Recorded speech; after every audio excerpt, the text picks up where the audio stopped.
WSTKS-FM Worldwide. Digital collaborative learning for the 21st century.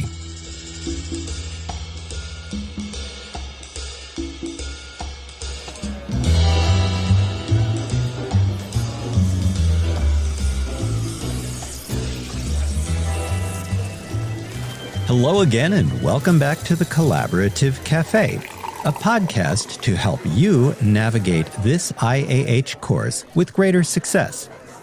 Professor Schwartz here, and today let's look a bit closer into your collaboration as part of a learning team.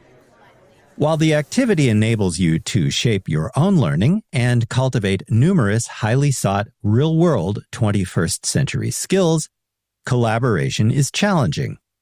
There is a reason working closely with teammates each week is a high-impact teaching and learning practice.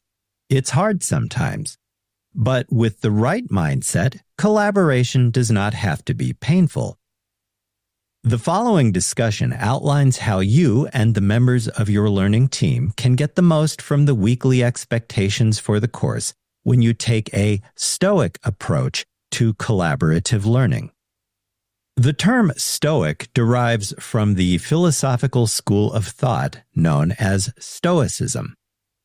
In a nutshell, Stoicism teaches that while we cannot control external events, we nevertheless can control our own actions, reactions, and emotions.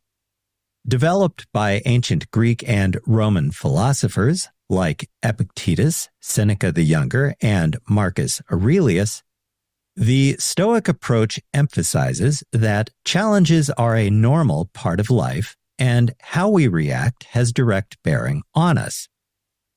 True freedom, advise the Stoics, comes through the wisdom to let go of things over which we have no control. We should instead focus on what we can influence through self-discipline and rational thought, accepting that life is both a mix of success and hardship. Although based on ancient thought, Stoicism is nevertheless relevant to the 21st century because it provides us guidance on how we can cultivate intellectual clarity and emotional resilience. And that is where Stoicism intersects with collaborative learning, around which this course is designed. What follows are 6 pointers you can use to align your learning team's collaborative activities each week with the Stoic approach. To begin with, meet each other with a positive attitude and a mind toward getting things accomplished. Remember that you don't live in isolation of your team members, but must figure out how best to work together in a productive way each week. Keep in mind that each one of you brings valuable experiences, points of view, and particular skills to the collaborative table, so there are many ways to chart a collaborative path forward.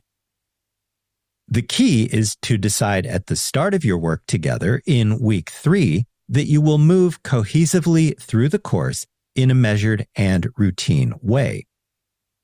Keep in mind that if you have chosen to remain enrolled in the course, you have an obligation to interact in a cohesive way with your learning team and contribute to its collaborative activities each week. Next, avoid aimless drifting.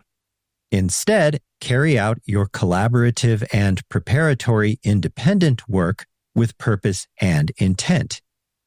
Remember that it's all too easy to avoid reaching out to teammates until late each week to the tune of the very general, non-committal question like, so what are we doing this week? A more effective approach would be for your team to figure out a detailed plan for the course early in the collaborative game and get that up into your Google folder for easy reference by all team members to review and revise as necessary. Your planning should be keyed closely to the list of core team values and weekly collaborative expectations that you have developed together during your Week 3 course meeting.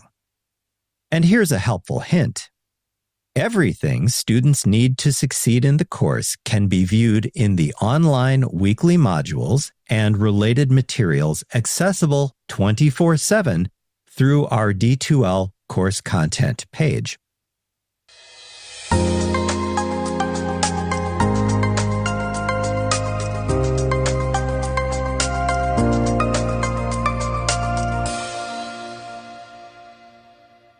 As a reminder, we're taking a look at how you and the members of your learning team can glean the most from the course when you take a Stoic approach to collaborative learning. Let's return to that discussion right now. Point 3. We are in charge of ourselves and can choose what we do, how we do it, and when we do it. Or not. To put that another way, you have internal control over yourselves, your thinking, and how you approach the course.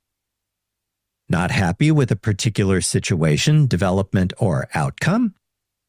Instead of getting stuck in an endless loop of would'ves, could'ves, and should'ves, take a different tack and sit down together for a team meeting in real time. Put your heads together, figure out what the specific issue might be, and determine what changes are necessary to improve the team dynamic and related work habits. The same advice goes for your independent course activities. In short, you are in the driver's seat. On a related note, focus on the present rather than endless complaining about previous mistakes. Instead, keep your eye on the road ahead when it comes to how you will reach your intended destination. Continually arguing with your teammates or the course instructor about things that have already happened, to be completely frank, wastes valuable time and emotional effort. It makes better sense to view any mistakes made along the way as opportunities for learning and growth. Choose to cultivate resilience and resolve with your team, and don't repeat the same errors moving forward.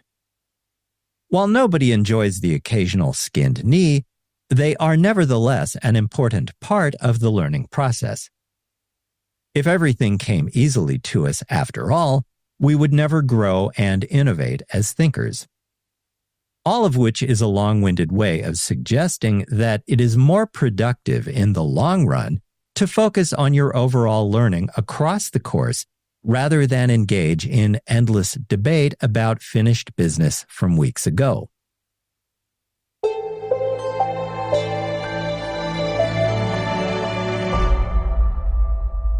Point 5. Avoid playing the blame game.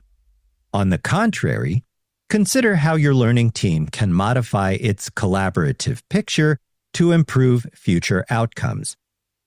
That means you might need to remove the rose-colored glasses, examine the situation from a more realistic perspective, and figure out concrete ways your learning team can take to modify its work habits moving forward.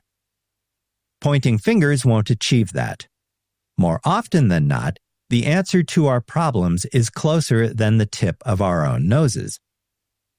Ultimately, a learning team is responsible for its own dynamic and can choose how it works through things. Hopefully, those solutions will align with the core team values, collaborative expectations, and plan for the semester developed by your learning team during our Week 3 meeting. Finally, cultivate consistency in your independent and collaborative activities each week. Learning is an ongoing process, and to gain the most from it, we must make conscious and consistent efforts to recognize our mistakes. We must also revisit our approach, revise it, and move forward instead of rowing endlessly in circles around the drain. Accept the challenge that is collaborative learning, commit to self-discipline and your growth as a learner. Make the conscious decision to take small, consistent steps forward each week, both independently and as a member of your learning team. Move through the course with more conscious intent, purpose, and resilience instead of allowing yourself to be swayed by mood, impulse, or delay. Even when it's difficult, and some weeks it will be, force yourself to be consistent.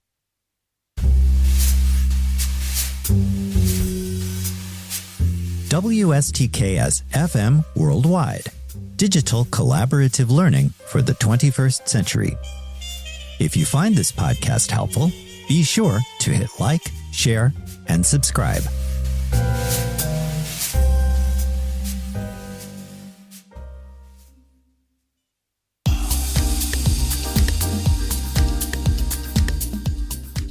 Before we wrap up, let's quickly review how you can glean the most from the weekly expectations for the course when you take a Stoic approach to collaborative learning.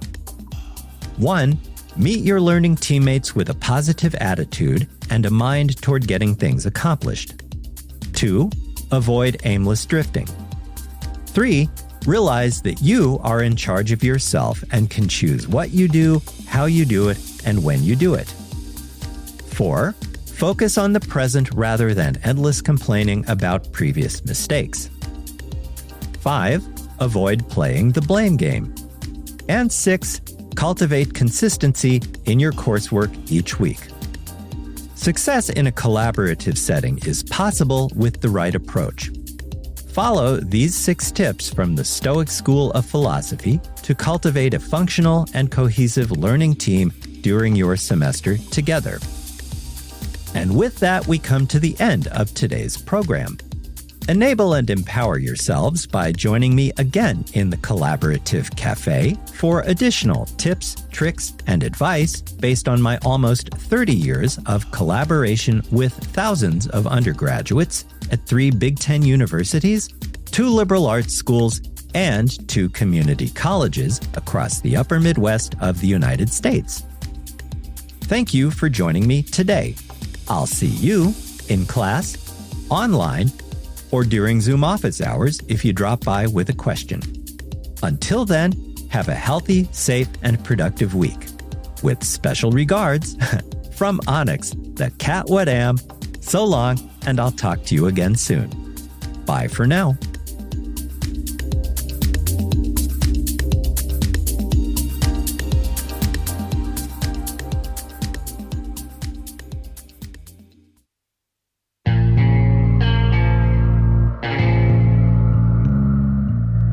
You've just heard a podcast from WSTKS-FM Worldwide. Digital collaborative learning for the 21st century.